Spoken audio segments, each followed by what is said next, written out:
Today's April 24th in the year 2013. I'm Karen Herman with the Archive of American Television, and it is my great pleasure today to be interviewing Jim Cantore, sitting right here. Yes, thank you. In Atlanta, Georgia. Okay. Okay, Jim, thanks so much for being with us today. Sure. We are going to start right from the top. What was your name at birth? My name at birth was actually Raymond Cosetti because I was adopted. And I was adopted right at birth, and so my parents changed my name to Jim Cantore, James Donald Cantore. Did you ever meet your birth parents? No, I tried to one time. They actually made contact with my mother, but she had kind of checked out of that situation. So, it really what inspired me to do that was I was having a daughter. I was having a baby for the first time. Not me personally, but my wife, and I wanted to see if there was any health issues that because a lot of this stuff is hereditary, and I wanted to see if there was anything I needed to know, and that was really the purpose for that. Because believe me, I couldn't have asked for two more wonderful parents than I had. Just the way it worked out. When and where were you born? I was born in Waterbury, Connecticut, in February of 1964. Lived in Connecticut for about 10 years with my parents, and then we moved to Vermont. My dad was working in the post office at the time, and from Vermont I went to school at Linden State College in Lindenville, Vermont, which was right up the road. That means on Friday I could come down and have a great meal from Mom on the weekend, and maybe get some laundry done. But it was great to be in Vermont. I mean, I had the same room, the same roommate for 4 years straight. We looked out at Burke Mountain every morning. We watched the seasons change. I mean, it was just a wonderful experience. A wonderful place to learn about meteorology. Did your mother work too? My mother eventually worked after we got out of school. She was Mom, and she was great at what she did. And do you have any brothers or sisters? I do. We're all adopted, all four of us, from different families. Even though everybody swears my sister is my sister, because we kind of look alike. But I'm the oldest. Then there was Paula, there was Vincent, and Carol. And we were all adopted. My mom tried to have children, she could not. And so we wound up adopting our family, and it was great. That's really cool. What were your interests growing up? Sports. Love sports. Love playing baseball. I mean, we used to, when the first snow came, we would actually shovel the bases so we could go out and play baseball, and it was still cold outside. So my dad was a big Yankee fan. So I think I was forever screwed up being a New Englander. Being in New England, you are a Red Sox fan, you are a Patriots fan. Well, A, he never watched football, and B, he loved the Yankees, as his dad did. So it was the Yankees or nothing. And being in Connecticut, you can actually get the Yankees and the Red Sox. You can get both of them on TV. So we watched the Yankees, and that was it. So again, when I come and tell everybody I'm from New England, and they say, "Oh, you must be a Red Sox fan." No, I'm actually a Yankees fan. Oh, you must be a Patriots fan. No, I'm actually a Packers fan. Yeah, it's true. I'll be forever screwed up because of that. Did you watch a lot of TV as a kid? I probably did. I probably watched too much TV as a kid. I was a Three Stooges, Rocky and Bullwinkle, Bugs Bunny fan. I watched the local weather, most importantly. I watched this guy named Bruce Schwegler at WBZ in Boston, and another gentleman named Stuart Hall, Channel 3 in Burlington, Vermont, who actually gave me my first internship while in college. I got a chance to go over and do a couple of shows for Mr. Hall while I was in college, which was really awesome to actually be there doing it at a station. When did you start actively watching the weather broadcasts? I think I just always watched them. I always loved the weather. I mean, I think I was outside more in it than I was, if you will, watching them. But it's just something I would look forward to at night because, back then there was no 24-hour weather channel. It was just the news at 11 o'clock at night. You'd wait for that weather, which used to be at 20 after. All right? It wasn't like in the first 10 minutes. It was at 20 after. So you'd have to wait a while. What appealed to it? Was it the science? Was it what they're showing? I think it was the maps and occasionally the forecast for 3 feet of snow. especially once the blizzard of '78 came around. That was absolutely my coming out party. I mean, being just a kid, 14 years old, I mean, I've never seen so much snow. It was a really big snow year, and then it snowed 30 inches on top of that. And I mean, by the time they got through clearing the streets, I mean, you were literally driving through tunnels of snow. So I was just amazed by that. Just absolutely amazed by that. And so I was always outside. When it was raining, I was outside. When it was thundering, sadly enough, I was outside. When it was snowing, I was outside. So I guess, spring of my senior year in high school, my dad said to me, he goes, what are you going to do for the rest of your life? I said, I don't know, Dad, I'll probably go be an electrician or have maybe a fireman, He goes, why don't you go study the weather? You're like a freak when it snows. Yeah. He goes, you leave the barn light on, you go shovel the sidewalk for your mother so she can get to work in the morning. You have to wake up for the next 50 years of your life doing something. You might as well love what you do. So the first talk I ever gave, I invited my parents and I told that story because my dad never knew that. And I thought it was important that he knew that. That's a great story. Did you immediately then take that path? When he said it, was it? Yeah. I mean, I got accepted at Linden State. We looked for colleges for meteorology. Got accepted at Linden State. I went up there, got my degree. The wonderful thing about Linden is they have a TV station at the college. So we got to actually do TV. I mean, back then we had to draw our maps, and they would record our maps. We had chroma key, but you had to draw your maps. So I got to draw maps and actually do my own broadcast. And I really loved it. I mean, I knew that was what I was going to do. Did you always want to be on camera as well? Were you a natural? No. I didn't really want to be on camera, but I liked performing. I liked teaching. I felt like every time I got out in front of the camera, I was teaching something. So that was pretty much how I approached it. And how would you define meteorology itself? The science of what you do. Weather? Mm-hmm. Ever-changing, always dynamic. You can never mail it in. It's an awesome field, and it's one that I think as humans we can't control it, so it bothers us. It's the only thing we can't control. So it will be always interesting to us, and forecasting these days is really good. Sometimes it's extraordinary, sometimes it's not so great, 24 hours out. But it's been a few years since we've missed a big event. It's pretty hard to miss the big events. The big question is the details. The devil's always in the details. And sometimes those are a little tough. When you were starting out, do you feel that you missed more of it just because you didn't have all the tools yet, or? No, I think this is just just like computers. So meteorology has advanced. I mean, if you ask me, I heard Tom Skilling from WGN, who I adore, in Chicago give a talk one time, and he was telling us how, I don't know if it was him or Louis Uccellini, who's now the director of the National Weather Service, said that, look, you know what? Weather modeling is one of the biggest advances in the 21st century. No question. We've literally gone from, trying to pick out a certain fish in the ocean to now being able to pinpoint exactly what we're looking at, timing it in, what the impacts are going to be with pretty good accuracy. So weather modeling has just come leaps and bounds. Okay, talk about in college you already started your broadcast career per se. Mm-hmm. Talk about the next steps in terms of your career. Well, I still, to this day, don't know exactly how it happened, but I was painting a building after I graduated. My brother walked up to me and goes, "Hey, Jim, the Weather Channel wants to interview you." I was like, "Oh, wow, the Weather Channel."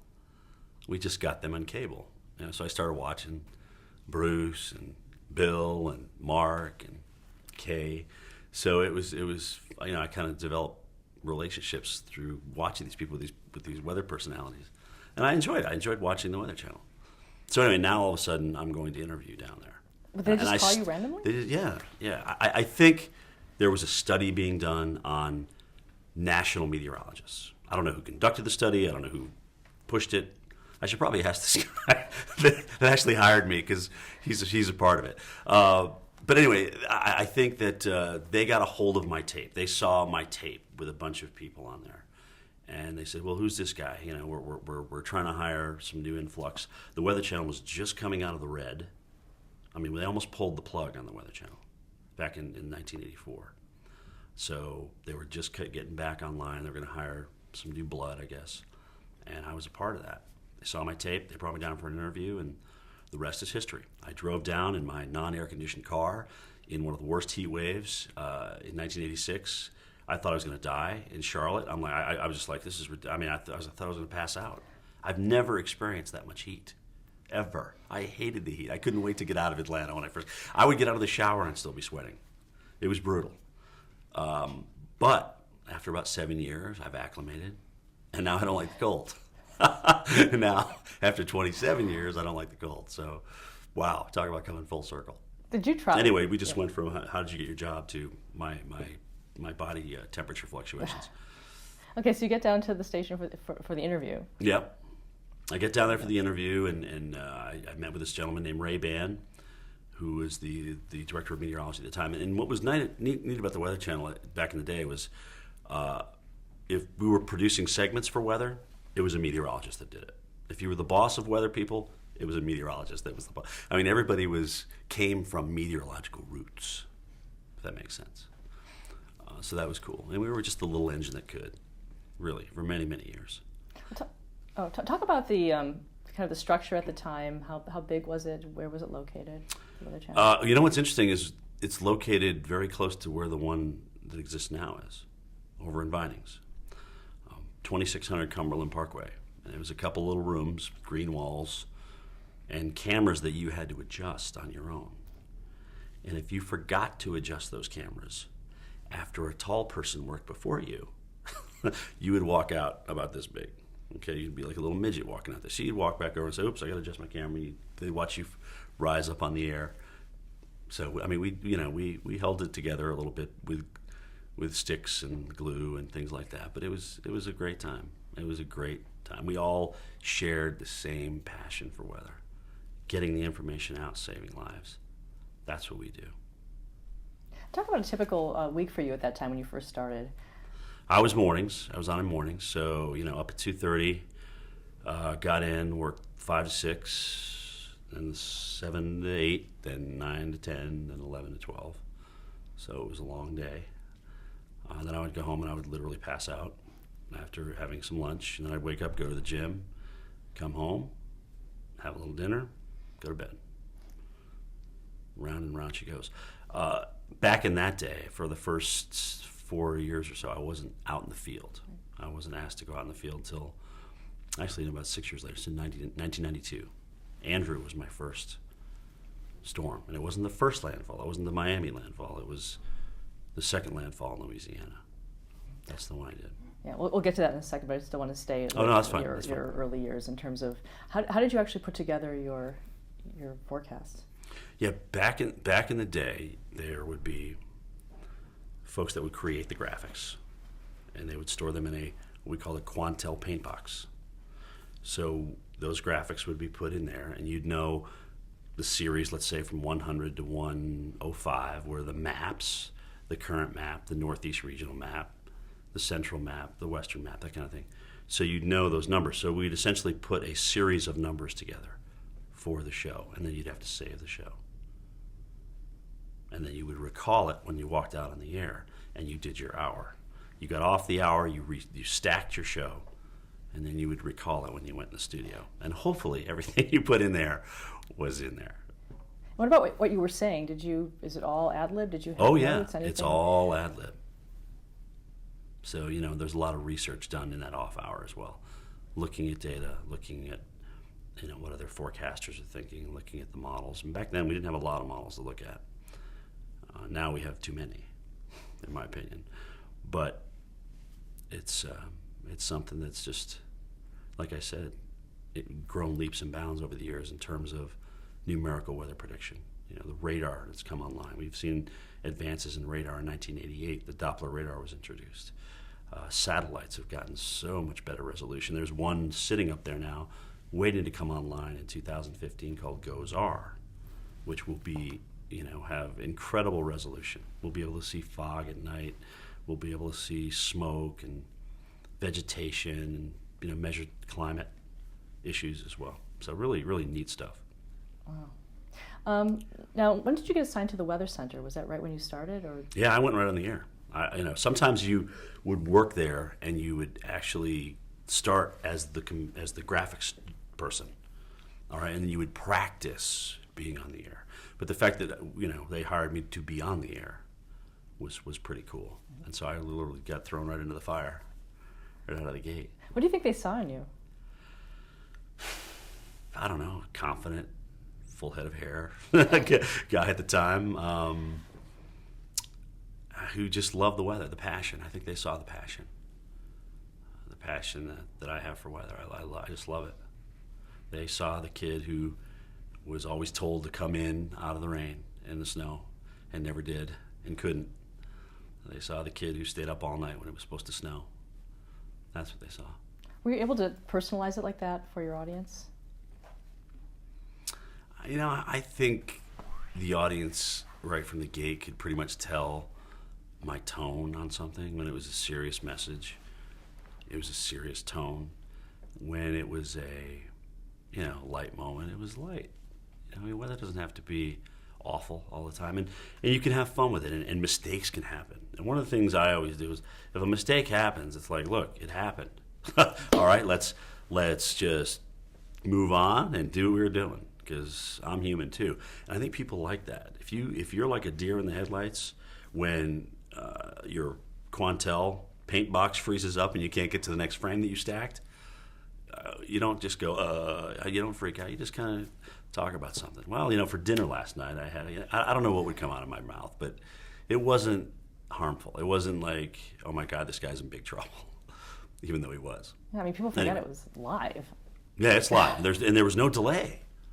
There was no delay. It was what we said and what we did out there was completely live. One time, Bruce Edwards and I, who I love Bruce taught me just the art of being on all the time. All right, there's so many people that had influences on me, and Bruce was always on. He could be tired, he could be, sick, but he's always on. When that camera went on, he was on, period.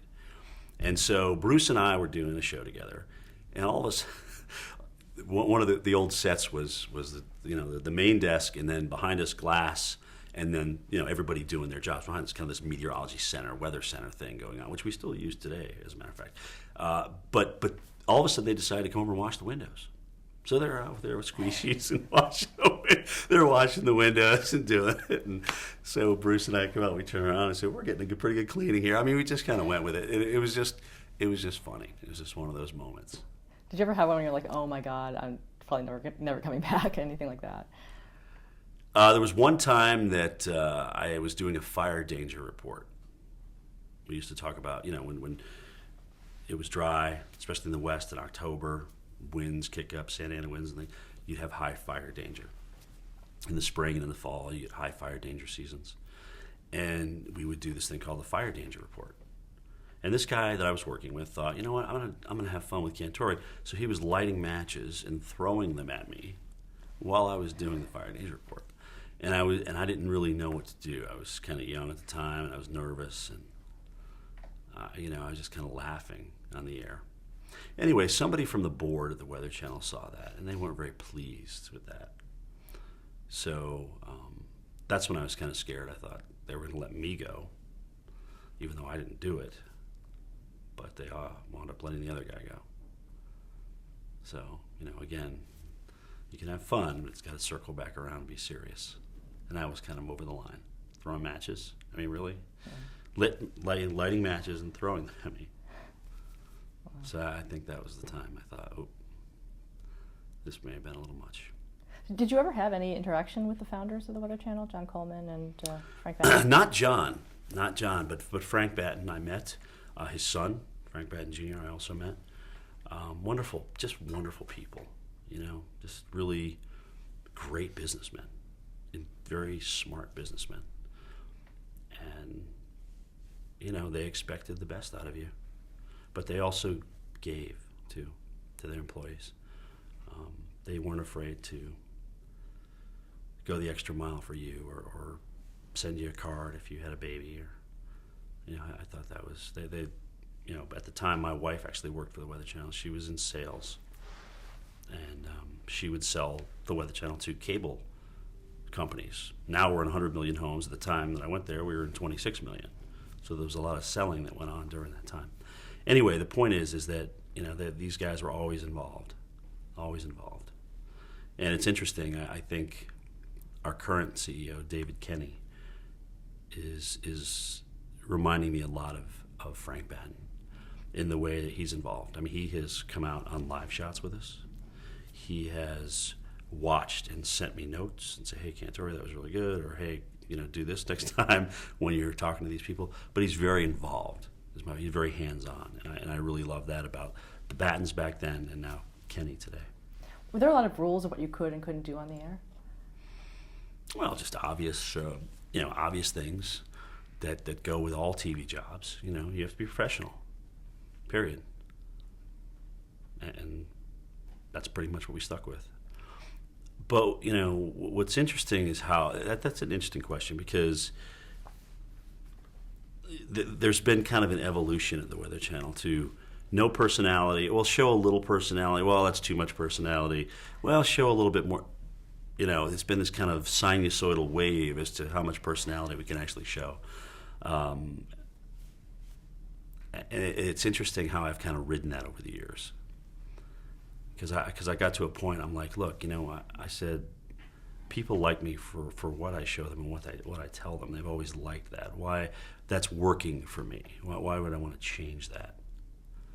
So I've always kind of ridden that, kind of put my foot on the gas and the brake at the same time, and that's been kind of you just kind of had me thinking aside there. I was thinking how that's changed over the years. I guess it's that way with TV. I mean, if you look at TV, things come back, things resurface. At one point, we had anchors. All right, there would be an anchor that would throw to the two meteorologists and be the ping and the pong. They'd be the middle of this ping pong thing going on, and we've actually talked about doing that again because I thought it was very successful for us. It was if you want that kind of family feel TV going on instead of just two people talking about the weather, I thought that actually worked really well. Have you had that kind of input throughout your career too? No. Oh my gosh, that's another thing about this Kenny. I mean, David, he wants to hear what you have to say. He solicits your ideas. He knows I've been around. That doesn't mean he's going to use them, but he actually listens to me. And I've never had that. Never. And I think back in the day, it was always your place not to really go there. They were the executives, you're the weatherman. Just stick with what you know. If somebody asked me, I'd give it, but that wasn't an opportunity. Have things changed since NBC acquired the Weather Channel? Yeah, I mean, the business part of it's changed. There's been, the usual downsizing and things like that. But I think having NBC has opened up tremendous opportunities for the Weather Channel to be on. I mean, I've done the Olympics. I've worked with NBC Sports, which I love doing that. The video that we're privy to, we get to be meteorological experts on their network. I think it's been wonderful for the Weather Channel. Has that raised your profile as well? I think so. I do, especially the Olympics and the sports segments. Brian, I've always loved Brian Williams, and the fact that he wants me to be his go-to guy when there's something going on. I mean, that kind of, it's like, look, man, this is the Super Bowl. You're going to get pumped. I mean, it just pumps you up. It's a natural pump to go and perform for this guy. I mean, you want to be there for him whenever he needs you. I mean, we're exhausted after Irene. I remember this, and Brian wants to do the show he wants to come to New Orleans and do the show. And so I'm like, he wants you in the show. I'm like, well, yeah, we were already done with the Weather Channel, but we waited around all day and did the show with Brian at night, and it was great. And it's so different too because of the Weather Channel, we are just throwing out live shots, boom, boom, boom, boom, boom, every half hour, 15 minutes, affiliates, blah blah blah blah. But Nightly and the Today Show you have 30 seconds, literally. You got to get out your point and get it done. And it's got to be perfect every time. So it's a different dynamic for me to go do something for them than it is to do my job, because I can be a little looser on the Weather Channel, a little more personable. I feel like I'm the expert when I go on the network, so I have to. It's a different tone. It's a different profile. Do you get nervous? It's not nervous that I can't do it. It's nervous that it's like, look, here's what you need to do. Take a deep breath and go do it. It's like your first dive, You know what you got to do. Now do it. Execute. Let's go back to when you first started going on location. How did that come about for you first? Well, we were covering Andrew, which was a huge hurricane.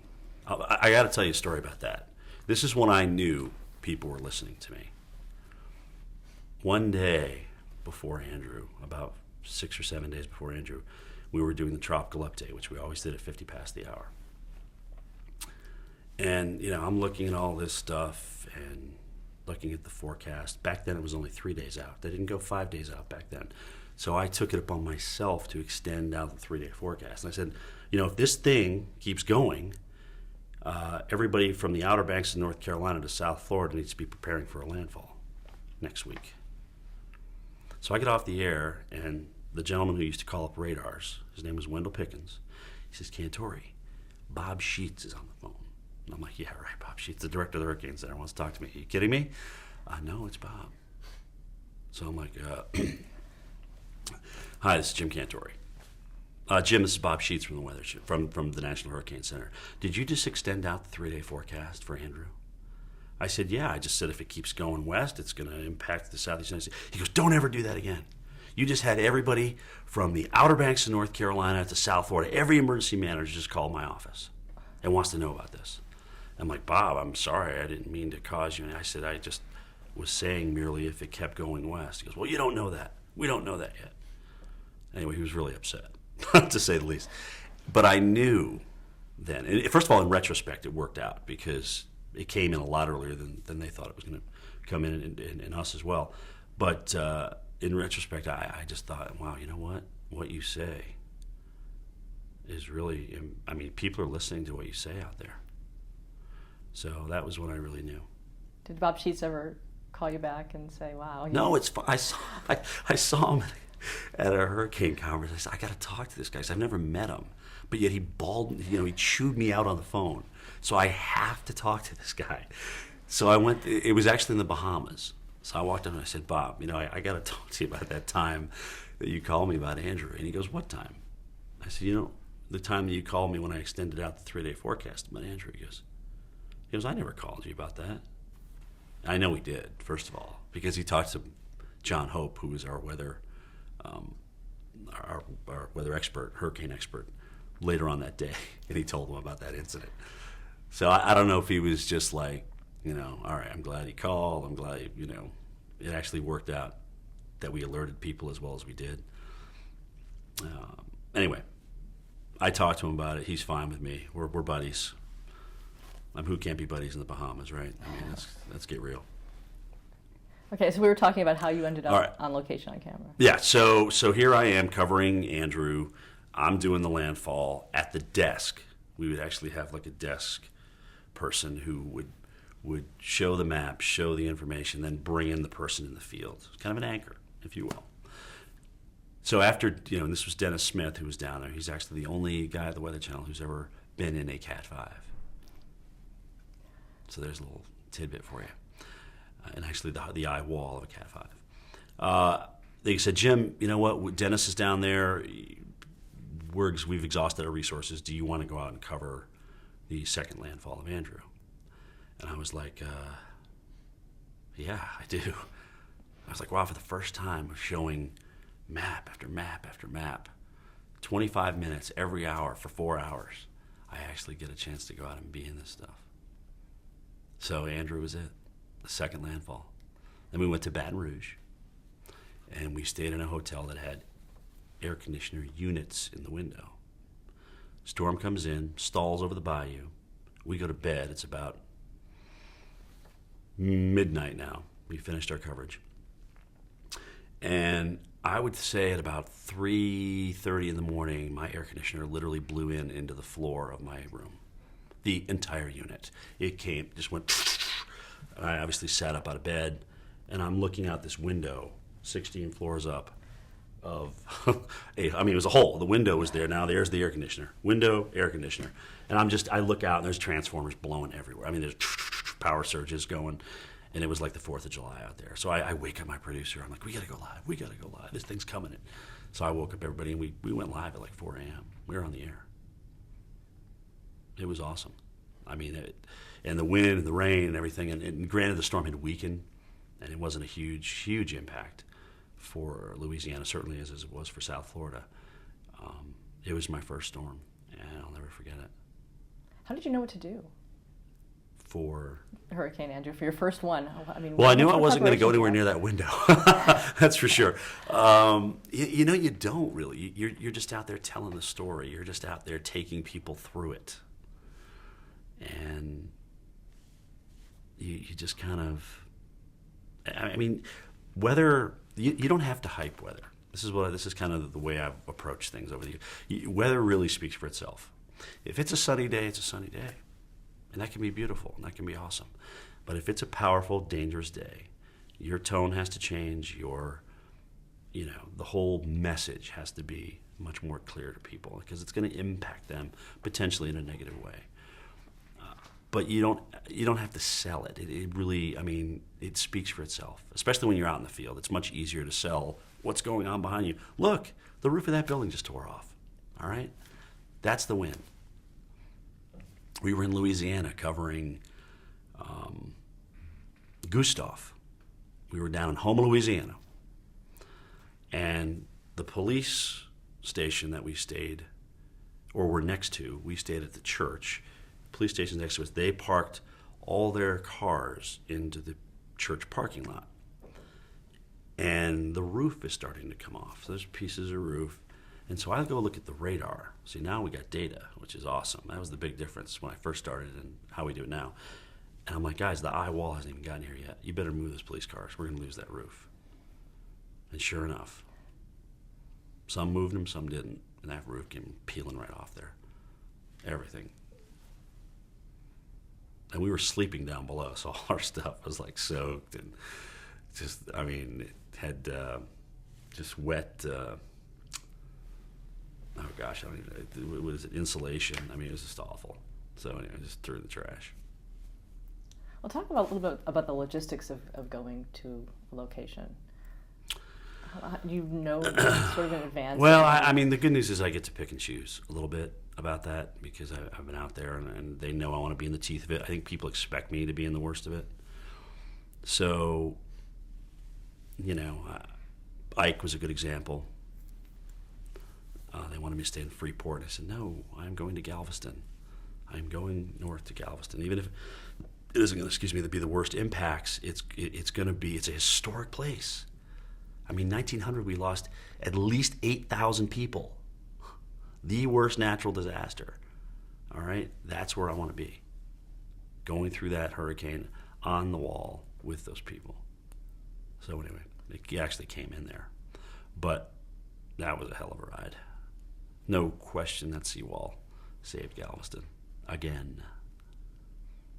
Well, talk about the actual experience of being there and how you got there. This was the logistics. Yeah, logistics. Okay, we know it's coming. When do we want to start live coverage? There's a lot of dynamics going on. There's a Weather Channel team that looks at where the goalposts. They kind of find the goalposts as to where our coverage is going to be, and then we're sent out at some point before the storm, obviously, because there's preparation. We want to show everybody that, and then essentially, we just, as soon as we get out there, it's hit the ground running. Boom. We're off and running. Live shot after live shot after live shot. And who's your team? Usually with us. Now here's another interesting thing. With the Weather Channel, it's talent, it's producer, and it's cameraman. 3. If I go out with NBC, there's multiple talents, there's multiple producers, there's multiple cameramen, multiple sound guys, there is a catering crew. I mean, just really all these wonderful things that take care of it for you. So there's quite a big difference. So it's always good going out with the network. And a lot of times nowadays we're kind of tallying along with them in the bigger stories, especially weather stories. So that's kind of how it's worked. That's how it's evolved for us. Andrew, Katrina, I mean, it was 3 or 4 of us were out there eating frosted mini wheats and cheese whiz because that's all we got left. We had to buy our own food, water, make sure we did that in addition to the coverage, get our own hotels, get our own places, scout where we're going to be. It was brutal. It was absolutely brutal. Did you have a truck or anything, or is it basically just rentals and you're on the ground? Yeah. Mm-hmm. Rentals. I mean, whatever we could pick up along the way, essentially. Do you usually use the same producer and camera person? But what was interesting is even with that, the little engine that could, people watched us because they liked the information. They knew we were the experts. So we didn't have to have all the fancy this, that, and the other thing, but we had what we needed to get out there and get the job done. But it's nice to have it these days the way it is with NBC. I'll tell you that right now.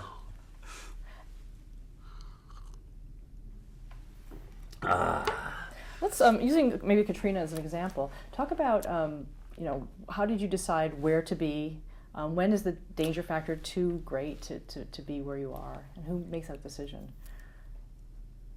Well, Katrina was the biggest for me. I mean, because I started my coverage in Florida, and remember, Katrina came in there first, and then we drove all the way from Fort Lauderdale up to Pensacola, and by the time we got to Pensacola, we're ready to check in. Keep going west. Keep going west. The storm is going to go west. Whew. So, we kept going west to Biloxi, and that's where we wound up going the next morning, going live. But again, now we're already 6 days into this, no sleep, and we haven't even gotten into the teeth of Katrina yet. Logistic-wise, we're pretty much on our own. We know what the surge is going to be. We know what the winds are going to be. It's up to us out there to find the safest structure. That was the way it was. Now that's pretty much taken care of. All that stuff's taken care of before I even get there. Because again, like I mentioned, we're working with NBC. It's a different game. But Gulfport was where we wound up for Katrina because our hotel was right on the beach. There's no way. As a matter of fact, we went back afterward. We couldn't even recognize it. It's just a slab. I mean, we could not have broadcast there. We knew that. But we needed to be in a safe structure that was high enough. So during Katrina, we were doing live coverage as we were moving away from the beach. This gentleman approached me from the Armed Forces Retirement Home in Gulfport. There are only 2 in the United States. There's one in Washington, and now there's yet another rebuilt one in Gulfport. It's a fortress down there. That's where they house some of our vets. Some of them are invalid. Some of them, have no place else to go. And there's 475 of them at the time in Gulfport. They had decided not to evacuate these people. And I thought that was kind of interesting in the first place. But then they said, Jim, you ought to come stay with us. We got a couple rooms for you and your crew. We're 27 feet above sea level. Like, really? 25, with a forecast of 25 feet. 27 is looking good. Plus, I'd rather stay at this building than some put together shack hotel that's inland out of the surge zone. Anyway, the problem is the water came in. It came up. It came in the first floor. Completely shut down the building. We're helping the Navy CB unit that's on hand for this. Rescue the vets, bring them upstairs. If you've ever been in a building where you've had air conditioning and then all of a sudden you lose it, those plastic floors with 100% humidity become completely slippery. So we're carrying these people up in those battery-powered wheelchairs. They have no way to get upstairs except us carrying them. There's no elevator working. The generator's outside underwater. The water's now coming in the building.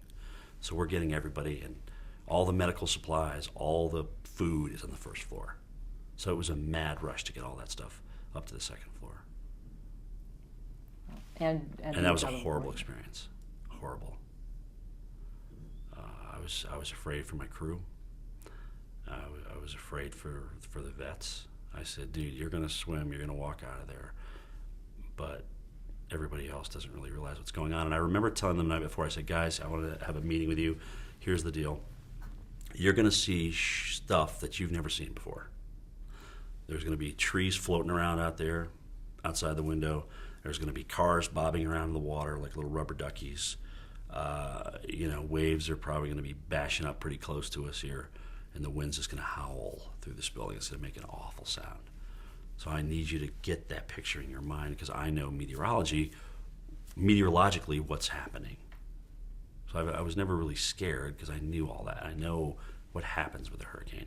But you feel like you're in charge of your crew. That's your team. And you cannot lose a man, you cannot lose one of your team members, or the whole thing collapses.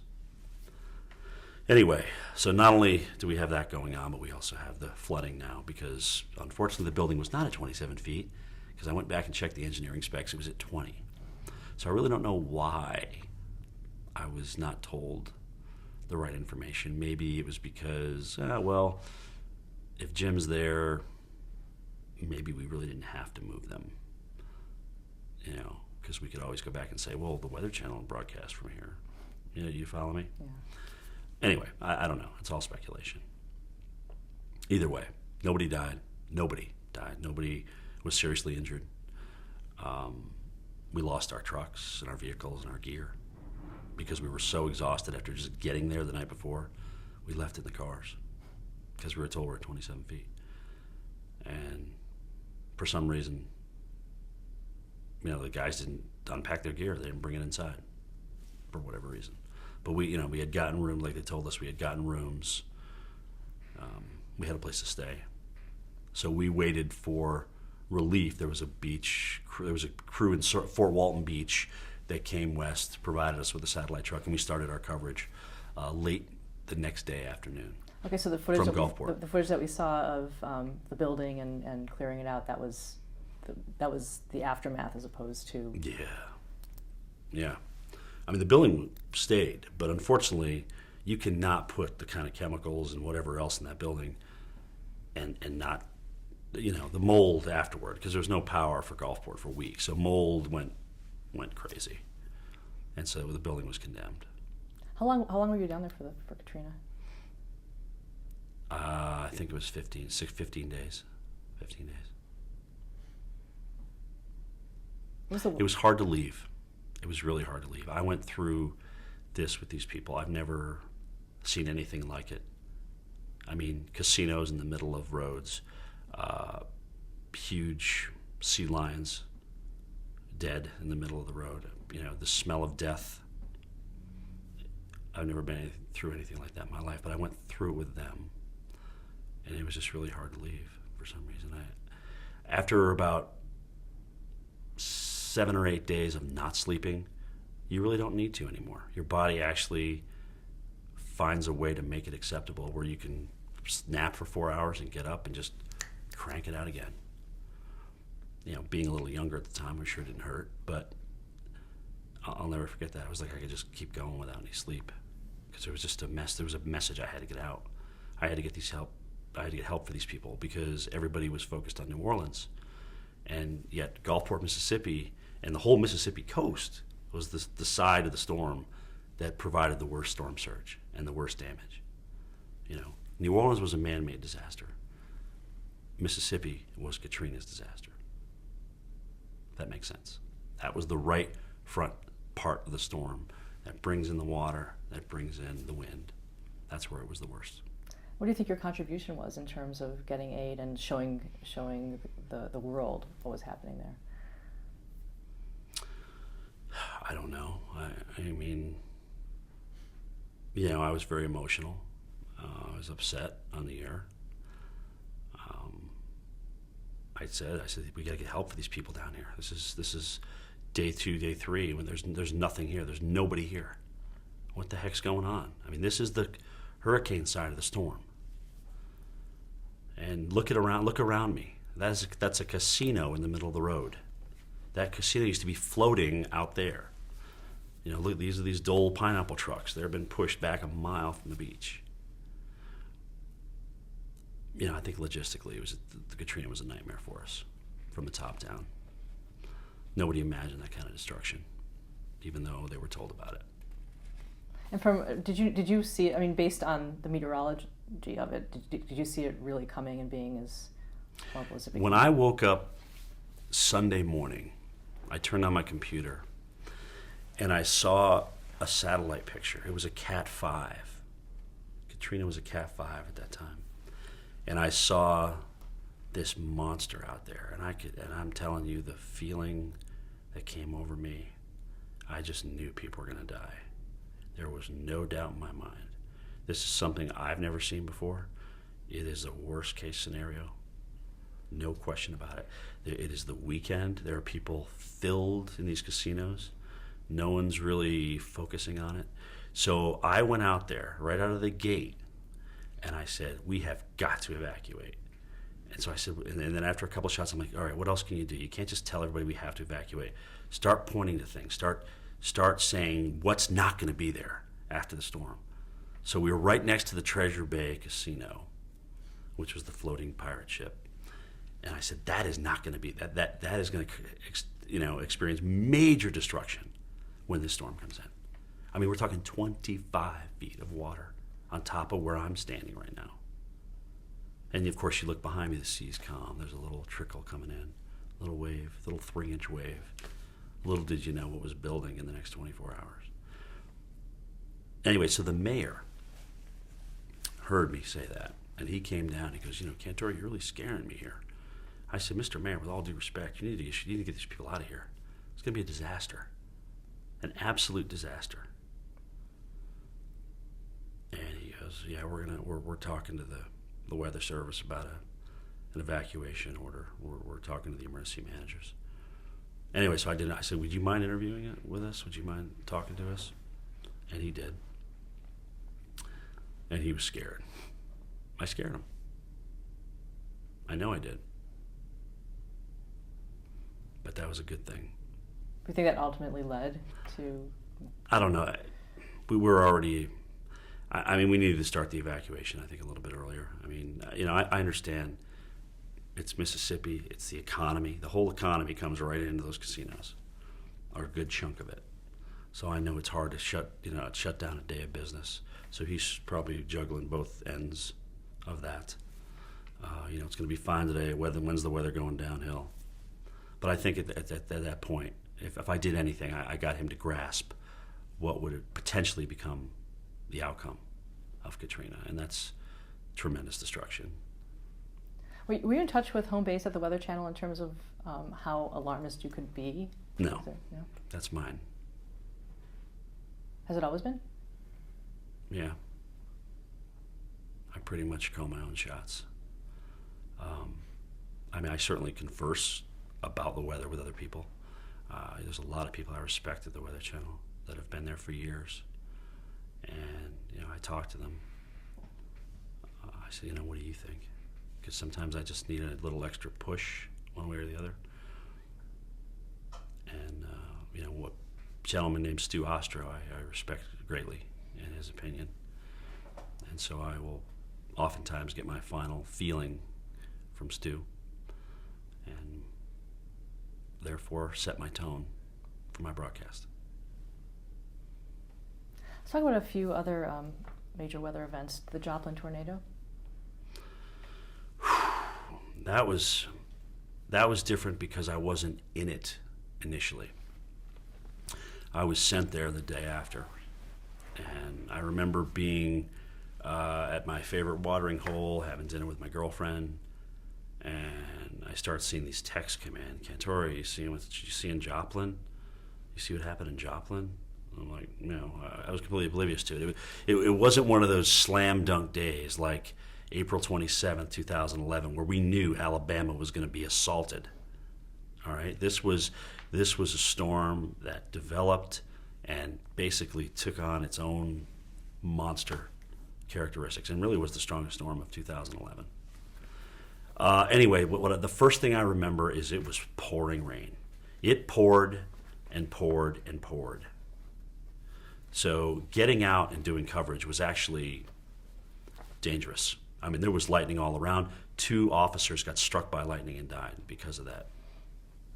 They were trying to direct traffic and everything else that was going on. It was still chaotic when I got there.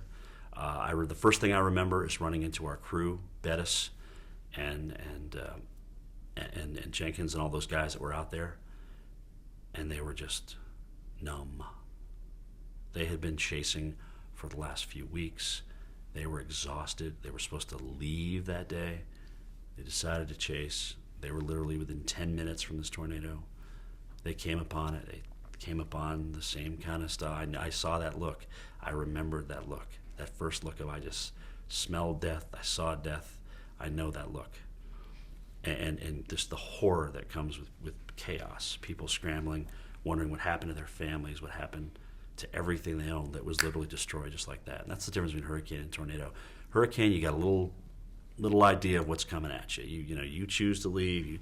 You have time to make choices. With tornadoes, you don't have time to make choices because they can be on you in an instant and be something like you've never seen before. And that was the case with Joplin. But I remembered how disheveled that crew was. They were just a mess. They were just an absolute mess. So we started doing shots for them. But the pictures of the job, I mean, Home Depot, steel rebar, twisted like licorice. It looked like, Beirut. I mean, buildings were shot up, concrete, road stripped. I mean, asphalt stripped off the road. I mean, just unbelievable sights. But at the end of it all, it's the people that lose everything. And their lives are completely turned upside down. And it's like you're at the point with them of, where am I starting over? What do I do here? I have nothing left. And I've lost a family member.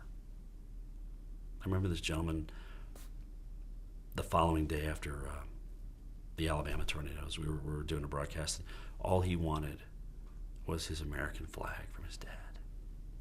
That's it. That is all he wanted. I mean, he searched through the rubble. He lived, his mother lived, but he really wanted that flag.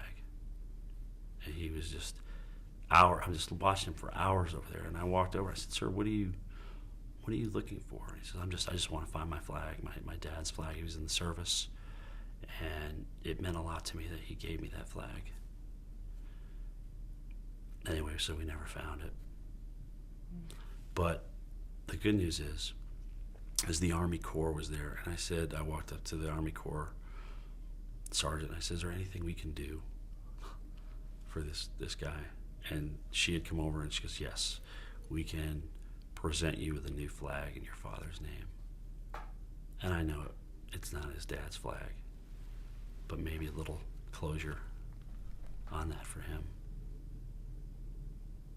How do you personally cope with that kind of seeing that kind of tragedy, meeting these people? That's a good question. You never get over it. That's why I said to you earlier, the fact that this year is quiet in terms of tornadoes so far is fine by me. I know it doesn't do great ratings wise, but you know what? I've seen enough death. I've seen enough destruction. It is hard to get over that. But what I do is I can't wait to get home and grab my kids and go up to the mountains and just let it all go. And realize that was your job, to go and broadcast and get that word out. It's your job beforehand to prepare these people. It's your job during to take them through it. It's your job afterward to tell them what happened. That's my job, and we're going to do my job. And coming up from a broadcast professional too, you're going into a situation with cameras to people, like you said, who have just lost everything. How do they respond to you? Is it hard to get them to get on camera? I'm not one of these put the camera in this guy's face. That's just not my thing. I mean, I'm a meteorologist first. That's probably why. But I just felt like, for example, the gentleman I talked to, I saw him, we were broadcasting very close to his home, and I had just walked up to him with no camera, just me. And so we didn't really get a lot of that on film. I mean, eventually he talked to us, and eventually we talked to the Army Corps officer who was going to provide him with the flag so we could tell that story. Because it was a good story. It was one that I wanted people to hear. It was about people helping people now at this point. Because once we move from the disaster and the shock of the disaster, the humanitarian effort really is my first start in the healing process. Because to see the cavalry come in and set up shop with water, with blankets, with tarps, and people helping people, that's part of the healing process right there. That's where it begins.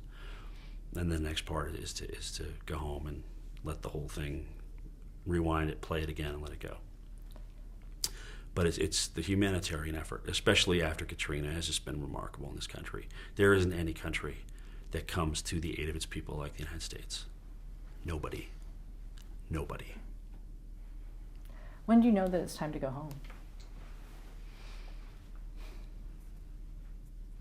Well, it's interesting, actually, because there's always a time when I figure I'm ready to go home, but there's a time that they're not ready for me to go home, or vice versa. Like Katrina, I probably could have stayed. That was a life-changing experience. I mean, I just had a hard time leaving, and we had to walk out of there. We had to drive out of there. There was no flights, so we had to drive all the way home.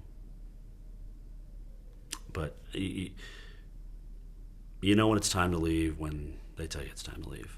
That's the best answer I can give you. I think for the Weather Channel, we've decided to cover more aftermath. We have the resources now with NBC to be a part of that. Sandy was a good example. We stayed and we went into